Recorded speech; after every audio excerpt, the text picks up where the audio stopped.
అదే RTV app వార్తల్ని క్షణాల్లో చదివే అవకాశం ఉంటుంది. ఒక న్యూస్ పేపర్, ఒక టెలివిజన్ ఛానల్ మీ చేతుల్లో ఎప్పుడు ఉంటాయి. చదువే ఒక జీవితం కాదు, కానీ జీవితం చాలా అమూల్యమైనటువంటిది. పరీక్షల్లో ఫెయిల్ అయ్యారనే మనస్తాపంతో తెలంగాణ రాష్ట్ర వ్యాప్తంగా అనేక మంది ఇంటర్ విద్యార్థులు అఘాయిత్యానికి పాల్పడుతున్నారు. ఇప్పటికే పదుల సంఖ్యలో ఆత్మహత్యలు చేసుకున్నారు. తాజాగా సిద్దిపేట జిల్లా ఉస్నాబాద్ ప్రాంతానికి చెందినటువంటి ప్రభుత్వ కళాశాలలో చదివిన ఫస్ట్ ఇయర్ అమ్మాయి సంజన ఆత్మహత్య చేసుకుంది. కుటుంబ సభ్యులు కన్నీరు మున్నీరుగా విలపిస్తున్నారు. ఇటీవల కళాశాలలో జరిగిన ఉత్సవాలు వేడుకల్లో ఆసక్తిగా ఆనందంగా పాల్గొన్నటువంటి ఇంటర్ ఫస్ట్ ఇయర్ అమ్మాయి ఇలాంటి అఘాయిత్యానికి పాల్పడడం ఏంటి అని చెప్పేసి చాలా విషాదంలో మాట్లాడుతున్నటువంటి పరిస్థితి. మరొక వైపు జగిత్యాలకు చెందినటువంటి జస్వంత్ హైదరాబాద్ నారాయణ కళాశాలలో చదివారు. ఆయన ఓ సబ్జెక్ట్లో ఫెయిల్ అయ్యానటువంటి ఆత్మ న్యూనత భావంతో ఆత్మహత్య చేసుకున్నారు.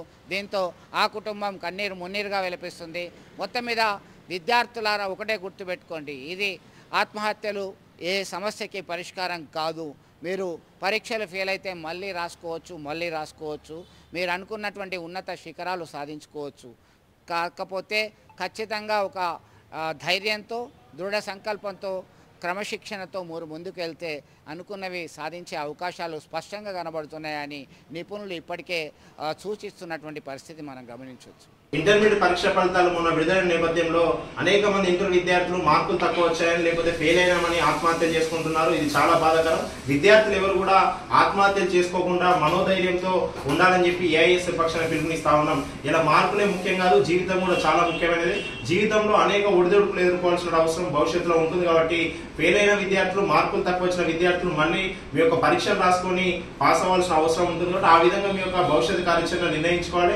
ఎందుకంటే మీరు ఆత్మహత్యలు చేసుకొని తల్లిదండ్రులు బాధ పెట్టకుండా మళ్ళీ పరీక్షలు రాసి మీరు జీవితంలో ఎన్నుకున్నటువంటి లక్ష్యాలను నెరవేర్చే విధంగా మీ జీవిత ప్రయాణం ఉండాలని చెప్పి కోరుకుంటూ, తల్లిదండ్రులు మార్కులు తక్కువ వచ్చిన ఫెయిల్ అయిన విద్యార్థులకు మనోధైర్యం చెప్పి మీ జీవిత మార్గాన్ని ముందుకు వెళ్ళాలని చెప్పే విధంగా తల్లిదండ్రులు వాళ్ళ పట్ల సానుకూలంగా ఉండాలని చెప్పి తెలియజేస్తూ, విద్యార్థులు ఎవరు కూడా ఆత్మహత్యలు చేసుకోకుండా మనోధైర్యం ఉండి మళ్ళీ పరీక్షలు రాసి పాస్ అయ్యాలని చెప్పి ఈ సందర్భంగా కోరుకుంటాం. మరిన్ని వీడియోస్ కోసం ఛానల్ ని సబ్స్క్రైబ్ చేయండి. లేటెస్ట్ అప్డేట్స్ కోసం వాట్సాప్ ఛానల్ ని ఫాలో చేయండి. అండ్ లింక్ డిస్క్రిప్షన్ లో ఉంది.